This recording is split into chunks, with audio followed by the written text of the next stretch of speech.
As I mentioned, Susan has been a rock star in the social impact space, and I can't wait for everybody to hear her journey and how she came to New York and got integrated into the social impact scene in New York City, and then eventually on a national, even the impact she's having on a national and global level. But the other thing is she's always been an amazing connector, and she's always built networks. I've seen her continually connect other people, and it's really amazing to now see all of that knowledge and those insights that have been in your head, Susan, and then putting it into a book so people can learn from you and not just from a one-on-one basis. So again, thank you so much for joining us today, Susan.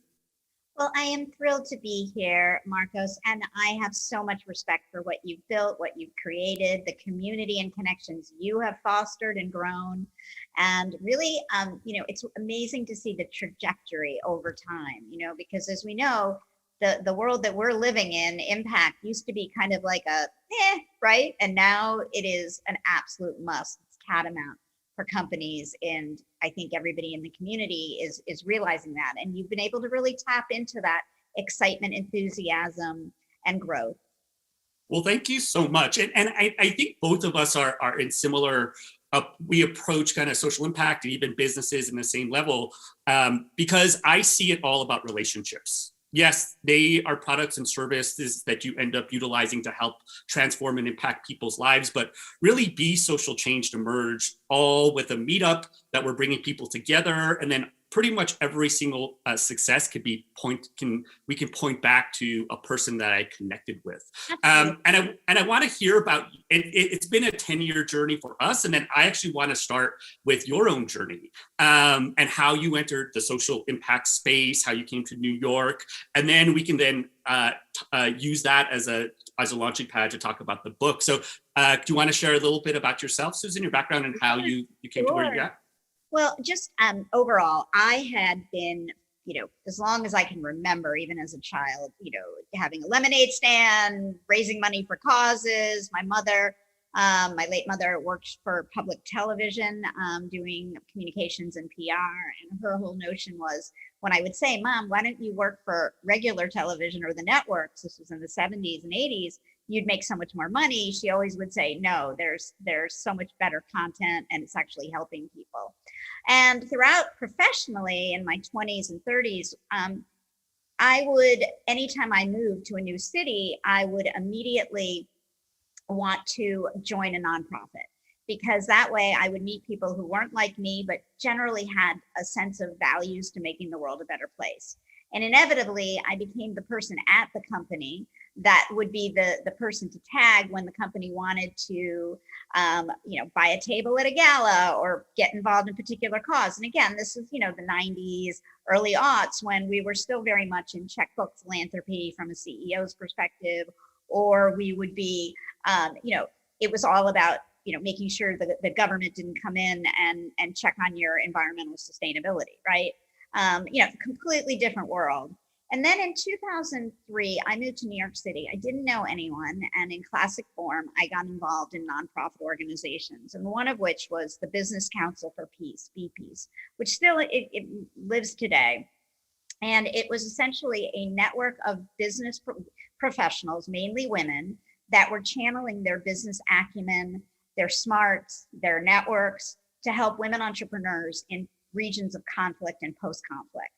And I went to Afghanistan in 2005, and I actually saw business being a force for good.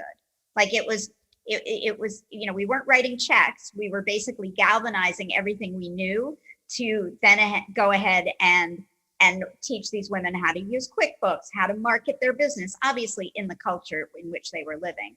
But that was like the aha moment. I mean, obviously it wasn't at that moment I was like, oh, I'm going to dedicate my life to working in corporate responsibility. But it drove enough enthusiasm and interest in me to really focus. And so that was kind of the linchpin, I would say. And then, of course, as social media and transparency, and I mean, it is an entire, like, a perfect storm of happenings.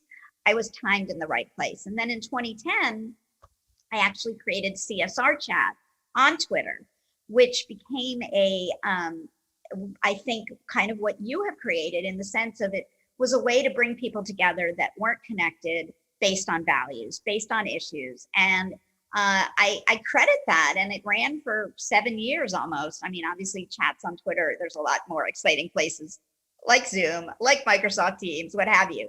So, but that was really a galvanizing moment that we continued over time. And I probably might have met you that way, for all I know. It may have been, and I think one of the things, and for kind of everybody that's here, I think one of the things that you did is thinking about social media. It's really a communication tool, and you really were able to leverage it as a way not only to share valuable information, but it's also a really great opportunity and way to network with people. And did you feel like that was one of the main channels that you started getting connected to people in New York? I mean, that's how I met, Joel Makauer from, Green Biz. That's how I met Aaron Kramer from BSR. That's how I met Catherine Smith from Boston College, Center for Corporate, and I could go on and on and on. But then, instead of just meeting them, building relationships, finding out how I can be helpful to them. One of the themes of the book throughout isn't, when we meet people, it isn't what can that person do for me, but how can I be helpful to them? Absolutely. And I always think about when it comes to networking, really, how do you lead with generosity? So kind of diving into the book, one of the things in terms of just that I want to get into just the specifics of the title, which is it's the lost art. It's not, we all know that like the networking is art and connecting with people there's an art to it, but why did you put the lost in there? And then can you share a little bit more about what the book is about? Sure. Well, a little bit of backstory, and I see somebody's from upstate New York. There you go, Hope. Wonderful that you're here. Thank you. I grew up in a little town north of Albany. For those of you who are not from New York State, it's about 3 hours north of New York City. And both my parents were prolific connectors long before any technology existed. And every morning at the breakfast table, I would literally vie for real estate for my bowl of cereal because they would be having 5 of the local newspapers literally splayed out, as well as yesterday's New York Times and yesterday's Boston Globe, because it would take 24 to 36 hours to get to our home. And they'd be sitting there with a razor blade or a scissors, madly clipping and cutting. And then they would go to their respective manual typewriters where they would go ahead and be like, thinking of you, cousin Jim, thinking of you, reporter John, because again, my mom did PR for public television. In my father's case, he was a professor for close to 40 years at a women's college. And he would have not only the grandmother, but then he would have the daughter and the granddaughter over that 40-year trajectory. And he would stay in touch with almost all of them in various forms. But it was literally something that I assumed everybody's parents did, right? And when I got my first fax machine at the end of the 80s or early 90s, I was like a kid in a candy store. I'd be able to go ahead and take an article that I saw and send it to 5 people instantaneously. Although for those of you who remember fax machines, I still wonder if they ever got anywhere, but that I'm dating myself horrifically. But, and then, the question you asked about the lost art, back about 5 years ago, and let me back up. A lot of people think by the title that it was written and conceived during the pandemic. The book proposal was actually put forth like 5 years ago.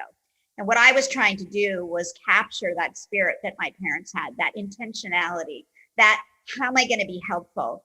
That notion that every single person is deserving of our interest, of our curiosity, of our compassion, and whether that person could be perceived to be helpful to us or not. And a friend of mine had told me that when she took her 10-year-old and 12-year-old to the bus stop every morning, she'd hug them goodbye, send them on their merry way. They'd get up on the school bus. She'd see them take their respective seats. And immediately their heads would go down to look at their handheld devices. And then every other child on the bus was doing the same thing. Now, I don't have wonderful stories about my school bus rides, but I can tell you, I would talk to my neighbor. I would talk to find out, what they had going on that day or what they had the night before. So that was what I was hearkening back when I say the lost art. I felt we had become slaves to the clicks and the likes and the followers as a means to generate a sense of, are we being successful here? Rather than, wow, am I making meaningful connections and building relationships that I can be supportive that can also help me? And lastly, my company was founded when I was 48 in 2013. And literally, we're about to turn 8. Over the last 8 years, about 95% of the business has been inbound. Okay. And that doesn't mean we haven't had to do RFPs and proposals and all. But from what that told me is those relationships that I toiled over, that I connected, that I introduced from, again, 1985 to now, has come back to help. And it wasn't like I had this, crystal ball. And I never even, it wasn't even like I was future goal, wish to be an entrepreneur. So I think my message there is, it's worth taking the time, the effort, the enthusiasm, and the interest in meeting people and being of support and being of service. Although I have a feeling, given this organization and everything you do, most of the people on this call already are living this. You would be right, Susan. Hi, I'm Jen. Marcos just lost internet. And so I'm going to jump in for a moment as his business partner and as a person who is lovely to meet you. It's lovely to meet you too. And I love what you're saying. The power of relationship development fuels so much more than just about anything else out there.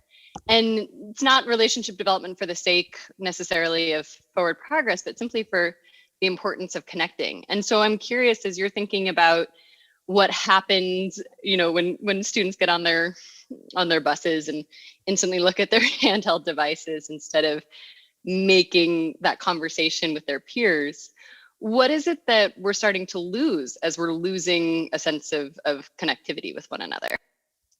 Well, I think we're losing all the opportunity that comes from building meaningful connections. We've had a loneliness epidemic in this country long before the pandemic, which of course is, exacerbated that. We're losing innovation opportunities. We're losing joy. I typically tell this at the end of these book talks, but, being more deeply connected with others professionally and also personally actually leads to a longer life. Obviously, all things being considered, but even more so than eating kale every day and running every day. So, to me, that's a big, important message that, let's not leave that on the table, right? Life's hard enough. And, if anything, this pandemic has taught us is nothing matters more than our relationships. And so my hope is when we are back in, some sense of normalcy, which I know some of us are starting to experience, but I call it the unnormal normal because it feels, for so many people, we're kind of like walking zombies. We haven't even taken a moment to kind of grieve what we've been through.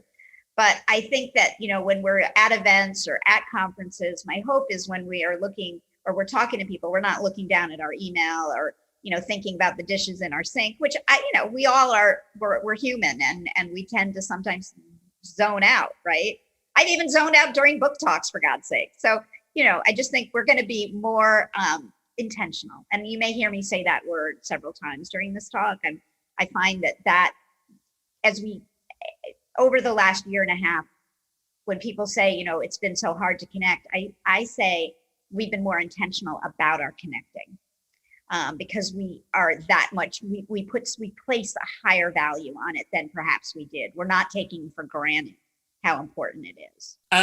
One of the things that you're making me think about, Susan, and again, I love that you keep bringing back this word intentionality and being intentional, because I think back to probably all of our ways in which we grew up connecting with people, and not one of us more likely than not took a relationship building class in grade school, or most likely not in college as well. I took a great seminar on relationship building in college, and much of our relationships tend to be created kind of automatically, whether it's through school or sports or clubs, and so much of that is taken care of us, and we don't always think about that level of intentionality. So how do we get that back now? And I know Jen mentioned and asked the question about it, but what's the steps moving forward in terms of how we get that intentionality back? Well, let's just start at the basics. Be intentional. The book, and again, I hope you all decide to read it, but if you do, you'll learn the methodology. And I honestly think the Gather, Ask, Do methodology, which is the core of the book, is actually something that would be really healthy to do right now. And the gather phase is when you actually first connect with yourself. do the deep self-reflection to decide what are the goals, what are my hopes and dreams over the next 4 years, 4 months, even 4 weeks, and who is it that I want to connect to or reconnect with that is actually going to help me meet those goals, but also how can I help those people? Also during the gather phase, how do I ensure that I am breaking the bubble? In other words, meeting and reaching out to people who aren't looking like me, sounding like me, the same age and color as me, so that we don't become that, fish who can't see water unless we burst out of our fishbowl, right? Lastly, during the gather phase, what are your superpowers? What are the secret sauces, the chief differentiating factors that you can offer up when you reach out to people? So in other words, when you reach out to people, and how many of us, and I'd love to see a show of hands, have connected with people on LinkedIn and literally within a minute, you get somebody trying to sell you something, right? I get it. People have to, if they are in business development, cultivation, it makes sense, but it can be very off-putting. What if instead they wrote, Marco, so great to be connected with you. How can I help you, expand Be Social Change to a new city, right? Or, and then make the ask, right? And again, I'm not trying to be, maniacal here. I mean, we have all the tools that we need, or to the most extent, to actually find out what's important to people right now or what's on their mind. I mean, when I was years ago working in the 80s, I had, if I was researching to reach out to someone, I had the Encyclopedia Britannica and the Yellow Pages. I mean, that was it, right?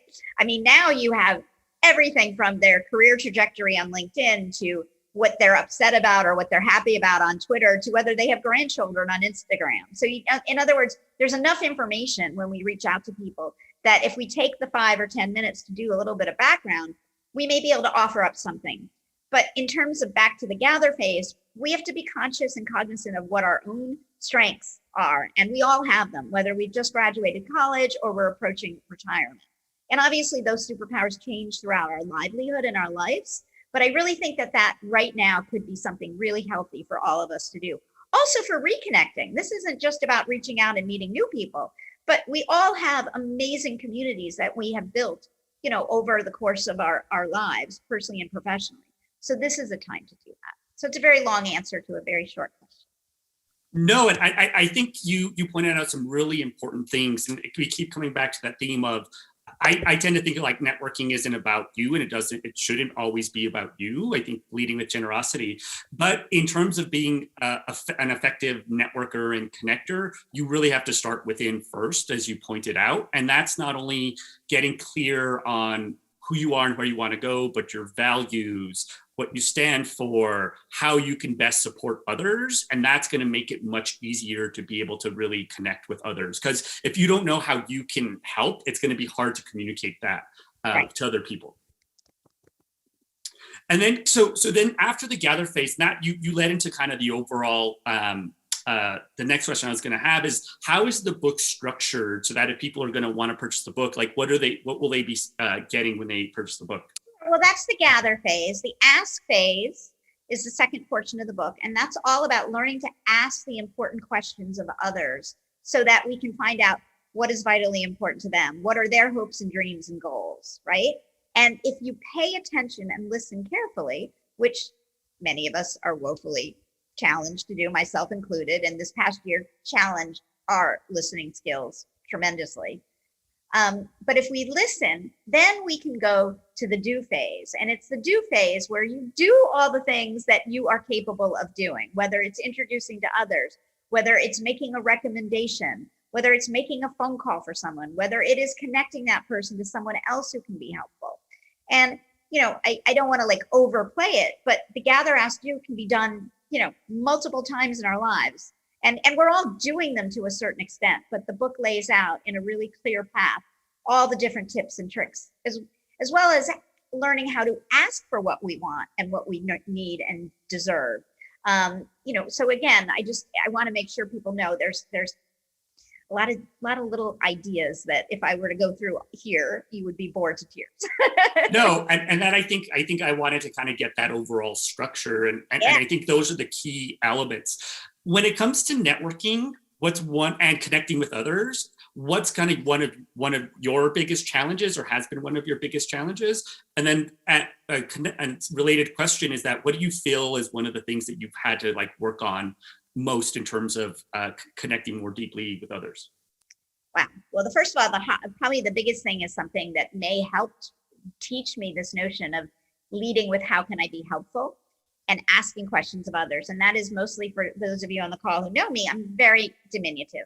My license says I'm 5 foot. And, in my 20s and 30s, when I would walk in a room, no one would see me. And to get people to engage with me, I made it more about them than me. And, if we look at human behavior, people typically, and this again, gross generalization, but people like to talk about themselves. And that helped me keep people a little bit engaged. I also, because I grew up the way I did, seeing my parents, I learned if I listened carefully to what they were saying, then I could go to my superpower, which was connecting people. But it really wasn't until 2007 or 2008 that I fully felt enough confidence to articulate that, yes, my superpower, among a few, was being a serial connector. And I went away with 7 other friends to the Catskills. And our goal at that weekend getaway was to be able to, after 2.5 days, to articulate and espouse what our superpowers were. And at the end of that weekend, when I said, "Hi, I'm Susan Mcpherson, I'm a serial connector," I wanted to pee in my pants. It sounded so ridiculous. Nevertheless, now 16 years later, I wrote the book on it. So, this goes back to how important it is to be able to articulate what we're good at, what we feel passionate about, what we love, again, our superpowers. And now I'm forgetting your second question. No, that's great. That's great. And then the second question, as an addition to that, is now that that's your superpower and that you're good at, I think we're always in a state of constant improvement. How can I get better? What's been, as part of that superpower of being a serial connector, what's been one of the areas that you feel like you've needed to improve, or you have been intentionally trying to improve upon in that context? Sure. I think being a better listener. I did a lot of studies and research on our listening skills for the book. And I found very, very helpful to listen to Dr. Julian Treasure's TED Talks on listening, and help myself not do what's called anticipatory listening, where you're already thinking about how you're going to respond to the person rather than actually just listening. I also, one of my challenges is always been imposter syndrome. Even today, waking up and being like, really, did I really write a book? Are people actually reading the book? And, only a lot of therapy can deal with that, right? Yeah. I think the listening is so important. The 2 phrases when I talk about networking in our workshops is lead with generosity and also lead with listening. And I think for whatever reason, just as a kid, I was always pretty good at that, but it had more to do with just being curious. Like, I was just so curious about other people's lives and experiences. And that curiosity, I think, has allowed me to be a much better listener than without it. Oh, absolutely. Yeah. And also, you don't know what you don't know. And if we close the door to meeting people, then guess what? It's like every door shuts. And what a dull life that is. And can you share a little bit, because I think this would be important for people to understand what the anticipatory listening is? Can you define that a little bit more? Because I think it's something that a lot of people end up making that mistake. It's focus. It's focus. It's not being afraid to say to the person, if you started to zone off or you got ahead of yourself, that you actually are honest and state, Marcos, I was already going there and I missed what you said. Can you repeat it? Okay. I generally bring a notepad when I'm going to an event, even if it's a virtual event, and I will jot down little reminders of what the person said. What that also helps me do, and granted, that is a little bit of anticipatory, but it also helps me remember, so that when I'm doing the follow-up, I have the tools necessary to be able to do the follow-up. Gotcha. Yeah, and it gets back to that intentionality being present in the moment. And it's also kind of hard in the context. I'd love to even get your thoughts on what this looks like for these younger generations, but being so easily distracted and or waiting for like the next kind of dopamine hit of a like or a comment. And how do you see the younger generation trying to adopt and live the principles that you shared and outlined in your book? Well, it's interesting. We can't expect young people to be like gung-ho on connecting when they don't understand what actually is the good that will come from it. So first of all, those of us who are, mentors, I would make sure that you are relaying this importance to them and not making it something that is, and the same with business leaders. If you run a company or run an organization, don't relegate connecting to the annual sales conference or to the monthly happy hours. Make it part of every meeting. Okay. But show and tell, right? Show examples of how you have connected with people that have not only helped them, but helped yourself. And increasingly we know children are growing up in, online worlds, and this pandemic obviously, kicked that into high gear. But as kids come, out, we can't expect them to be like, oh, yay, I'm going to go connect, unless we're actually doing that ourselves. And I'm just going to turn on the AC because it's getting really hot in my living room. Go for it. Hold on one sec, if you don't mind.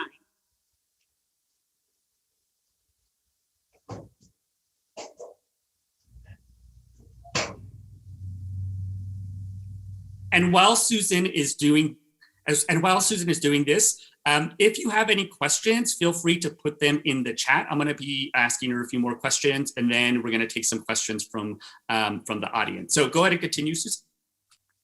I think I answered the question. Okay, good. What's one of the biggest things that you learned in writing this book? Whether it was research, whether it was about yourself, what were one of the kind of the interesting insights that emerged? Well, certainly, I've been alone for 15 months, completely alone. I don't have a partner, I don't have parents, and I don't have kids. So it was a friend to me, being able, it was hard work, also running a company at the same time and trying to keep my sanity. But it all the interviews I did, which were about 35 interviews, helped me stay connected, right? It also gave me hope for when we are out of this, that again, we are going to be very intentional about how we connect. A lot of the people I interviewed had made building meaningful connections a core part of how they developed their careers also. So it was confirming in my mind that this is actually a thing. It also just, overall, it was something, just being matter of fact, it was a goal of mine for years to finally put this methodology in writing, and I was able to do that. One of the little silver linings is I think the book has greater relevance because of the pandemic than had we not had it. So I hope that helps. Absolutely. How do you think connecting and networking is going to shift post-pandemic? Are you seeing any kind of particular things that people should be thinking about or mindful as we enter this kind of new reality? Well, first of all, I want to share that I feel that connecting and networking are two different things. Good point. That's good. Yeah, and for the introverts or the shy folks in the audience, this could be really helpful to keep this in mind. Networking is very transactional. Networking is one to many. I'm not suggesting, I'm not anti-networking by any stretch of the imagination. We all have to do it. But in the end, if you go with the intent of meeting a few people that you go more deeply with, you're actually going to be better served, and you're going to be better able to serve them than trying to, shake hands with 25 people at an event and then going home or getting offline and forgetting who was there. And, we are slowly opening up. If there's anybody here, internationally, it may not be the same. And we know this variant is kind of like in the news. But we also know companies are starting to say they're going to bring a lot of people back to the office. So, I realize there's trepidation on people's part, and rightfully so. So I advise everyone to go at their own pace and start small.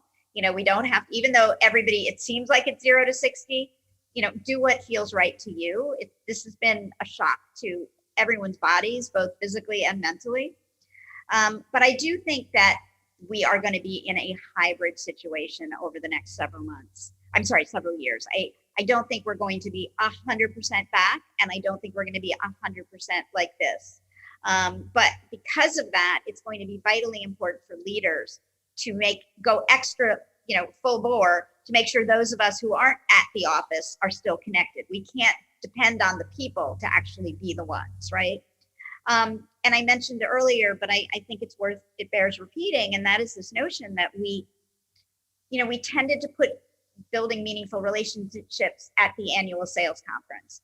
And studies actually show that when employees are friends or at least have a deeper relationship, they are much more productive, they are much happier, and they are much more likely to stay at the company.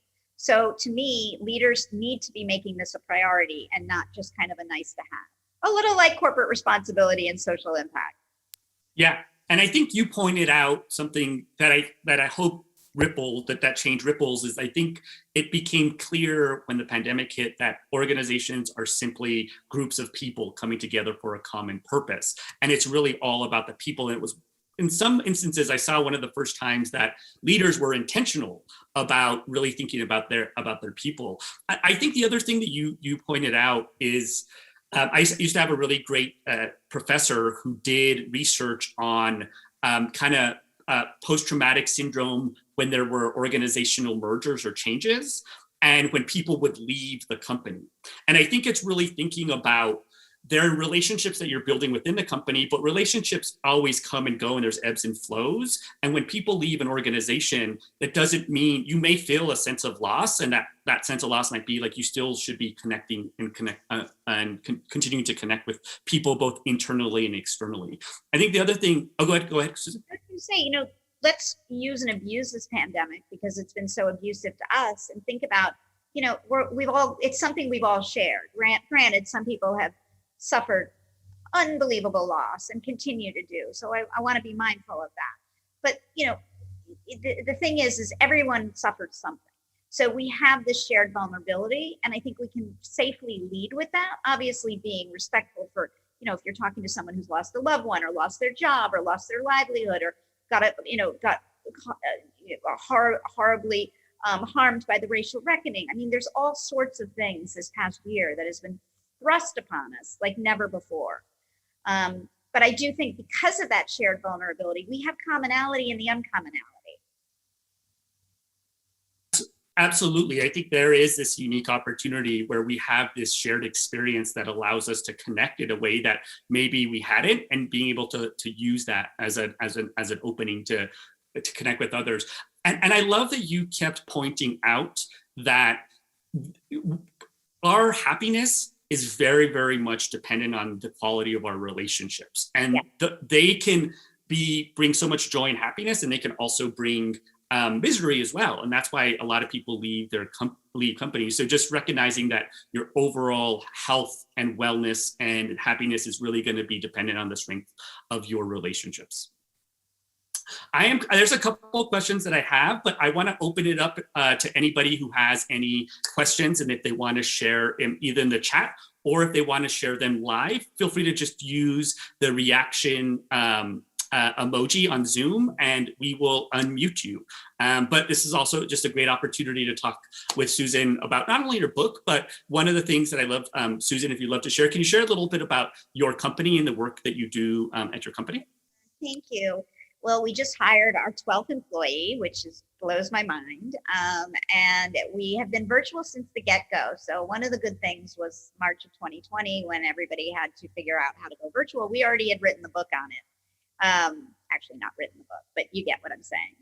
And, but there are employees that I've never met. And so, there's those challenges. And the work that we do is all about the communications of impact. So our clients range from, Fortune 500 companies to NGOs to foundations, but it's always through that lens of the communications of impact. So it can be earned media, social media, digital media, coalition building, partnership building, but again, that lens. And, clients today, this is where I forget because we have a good number of them, compared to back in 2013, but the Women's Philanthropy Institute, an organization called Leadership Now Project, which is all about business leaders galvanizing their power to protect democracy, which we know is definitely being challenged right now.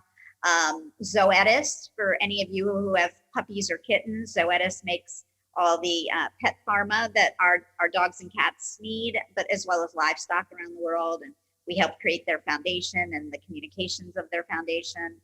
Reimagine Gender, which is an amazing organization that is all about helping companies and universities and families to a certain extent understand this new gender.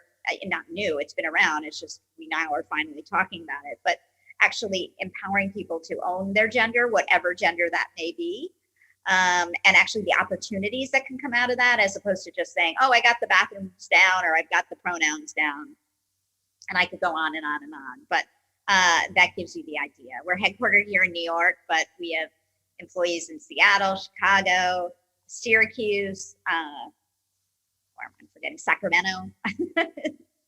Awesome. Yeah, and if anybody, so if anybody has, oh, sorry about that. As you say, if anybody has any questions, feel free to raise their hand. I know, I see a lot of familiar faces and people here, and I know there's a lot of people that are looking to get into the social impact space. I know wanting to try to transition into a new career.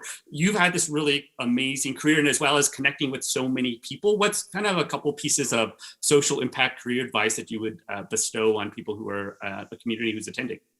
Well, I would think, engage with the people who have a voice in the space. But when I say engage, I don't mean like calling them up and asking them to pick their brain, but offering how you can be helpful, okay? If you are, just starting out your career, the first question you always think is, and myself included, is really, how could I be helpful to these people? They are so, successful, blah, blah, blah. But we, again, back to that, we all have superpower skills. I mean, I joke sometimes when people say, well, my daughter or son just graduated college. How can they be helpful to you? And I'll say 2 words, TikTok. So, there's a lot of, and this again, generalization, but a lot of younger populations have a better mastery of technology and new technology skills. So if you were to offer that up to a business leader, chances are that may get that person's attention or interest. But I encourage everyone to do a little bit of research before they reach out. Also, LinkedIn, it's not a panacea, but it's a fabulous tool to find out who you are connected with that you can ask to connect you to. And, I have a policy that I will always make an introduction, but I will ask first. Because the reason I always will do so, if the person approves, is because I don't own that person. And I think of it as a win-win for both people. I don't think of it as, somebody like begging to meet so that that person can get ahead. But what I always say to that person is, once I make that connection, be mindful of how you can be helpful to that person, which is a pivot. It's human nature. We go into the mode of networking with what can we get? What can we get? So like flip that on the script and think about, what can you give? What can you offer? And this isn't about not taking the oxygen mask first. I fully contend that this is very much about taking the oxygen mask first, but you, by helping others, are helping yourself. Absolutely. And I think those are 2 very concrete, important tips. But same with me, whenever I make intros, I always get the permission from the other person. And even if someone blindly introduces me to someone, I will email that person saying, just in the future, I'm really busy and I don't know if I'm going to have an opportunity to connect with this person. So just in the future, if you could just double check. I think you're totally right. You don't own that person. And I think the other thing that you pointed out is that when you're the people, like, you don't use pick your brain, like, can I pick your brain?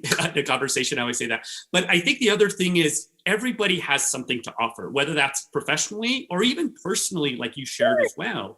And the other thing is, I've worked and coached people, and yes, you would ideally love to connect with someone at a high level, but there's also people that might have less experience. I do this in CSR when people are looking for CSR jobs, that there could be someone 3-4 years out of college and they're working in the CSR department, and you might be 5-10 years older. It might be worth connecting with that person because you might even be able to offer mentorship, other things. So don't kind of always see that there's always opportunities to connect with people, and you can offer value to many, many people. I love that. It seems like there's some quiet people on the conversation today. No one. Crazy. Usually I get so many questions. So I don't know. Maybe it's the post day kind of hangover, or There is one. too many hot dogs. I don't know. Yeah. Did you want to share something, Jen? Did you have a question? Oh, I just wanted to share that there's a question in the chat. oh, there is. Oh, perfect. So, quick question. So at events with larger turnouts, it often feels like I also noticed that there are many busy people trying to work the room, trying to meet as many people there in the hope of one or more matches. It's like a social form of FOMO where the leaning is usually towards quantity to maximize our time rather than invest more thought and energy in asking questions from those you run into, even if they share a line of work that's seemingly completely unrelated to what we do and what we have in mind for the future. An emphasis on cultivating quality, so to speak. What are your thoughts on this? Don't do it. You don't have to do that. I often say go with the triumvirate theory, and that is before you go to an event, do some research if you can, find out who potentially will be in the room, which oftentimes we know. And again, this works online as well as in person. Go with the goal to meet 3 people, share 3 things, meaning be vulnerable, and learn 3 things. And then when you get back or you're done with the online meeting, follow up with those 3 people. Okay. That is manageable, doable, feasible, even if you're an introvert. It also gives you a sense of like control, right? I mean, when you're just walking around, I can't tell you over the years, like I have like boxes of business cards. I have no idea who these people are, right? But yet when I go with this method in my mind that I'm really just gonna think about 3 or maybe 4, what have you, that way I feel like it fills my soul a little bit. Yeah, I love it. The business box of business cards. I recently moved and had to throw away these stacks of business cards from 10 years ago. And like you said, I didn't know the majority of those people. And I like being able to have something manageable. Like I'm gonna meet 2 or 3 people tonight. That's kind of my goal versus not going in with any intentionality. I think the other thing you're making me think about is that one question that I get is at an event and I meet someone and then I don't talk with them for a while. Can I still connect with them? How should I maintain them? And I think what you're pointing out that's really, really important is that when you're first meeting someone, you kind of have that's a rare opportunity to have a strong emotional connection. And they may forget what.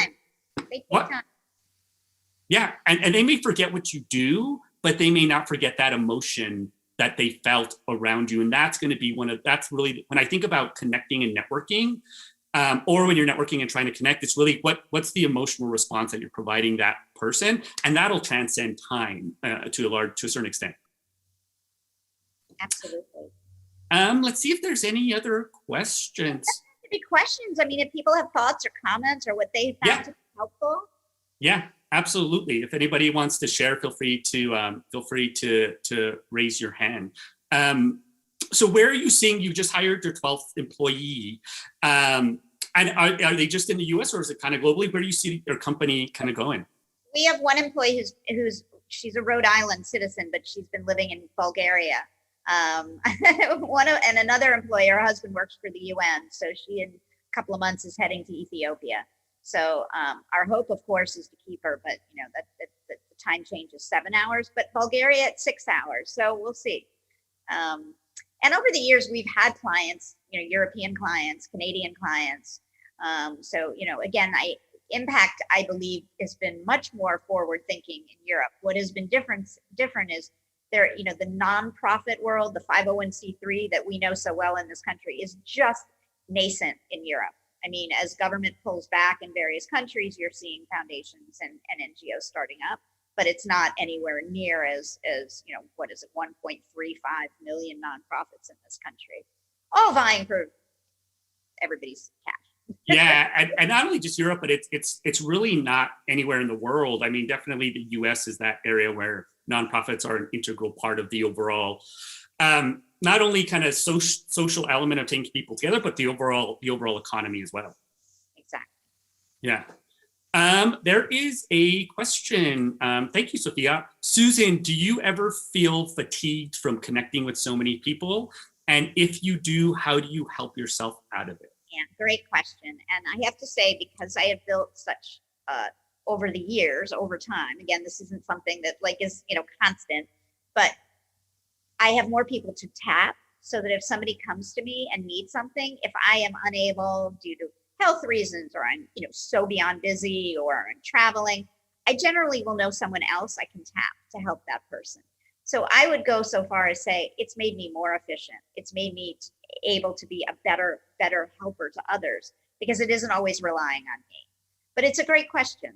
Obviously, everyone has their limits and there's only 24 hours in the day.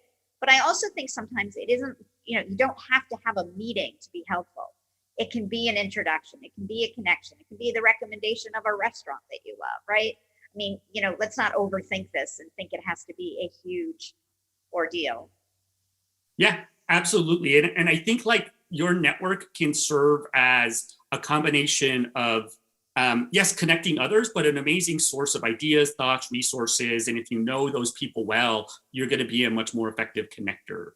We have another question. Do you think the art of connecting has changed indefinitely, or do you foresee people taking a step back from digital-centric connecting and using traditional methods as well? I wish I had a crystal ball to answer that. I think we are going to be at least, and this may be the rose-colored glasses Susan talking, but I think we are going to be much less likely to like push relationships aside. I think we are, given what we have lived through and that that yearning and longing for meaningful connections, I think that is going to be well into the future. Mind you, our memories are futile, and we'll see how long that lasts. And I dare I say, I don't think this will be the last pandemic in my lifetime. But I think we learned how to be intentional with our technology. So I think my hope is those of us who do a hybrid kind of work situation that we will be much more mindful. I mean, the chat function has been tremendous because if you were in a meeting after meeting after meeting, you're in a room, you can't be having a side conversation. That would be completely disrespectful. I'm not suggesting you have during a meeting doing it in the chat, but it gives you a remarkable way to reach out to a colleague that perhaps you don't know and just check in and say, how are you doing? Or in 3 words, can you describe how you're feeling today? And we've never met. I'd love to learn a little bit more about the work you do so I can be helpful. These are things you can be doing very intentionally with the chat function that we were not able to do when we'd be sitting in meeting after meeting. Awesome. And as we wrap up, one of the things that you also made me think about that we're starting to see in kind of the overall workforce is there was a Monster.com quote or stat that said that 95% of people do not want to go back to working in an office full time. And there's all this concept of like the great resignation and people leaving their jobs for various reasons. And I think the pandemic has forced us to pause and reflect on, do I want to be doing this? Do I want to be doing something else? And hopefully that pause has also helped us rethink about our relationships and the importance they are, the importance of them in our lives. Amazing, Susan. Well, thank you so much for joining us today and sharing your amazing insights. We're just going to go over, I'm going to share a couple events that we're going to be having in the coming months. But again, thank you so much, Susan, for all the amazing work that you do and providing everybody a guide that's going to help them connect more effectively in the future. Thank you, Marcos, and thank you for the great work you do. You are a connector, you're a convener. And we didn't get to talk about JOMO instead of FOMO, but it isn't what you think. It's the joy of meeting others as opposed to the joy of missing out. So I love that. That is, if that can be kind of our guiding star, that's a wonderful thing. I love it. JOMO. Well, thank you so much, Susan.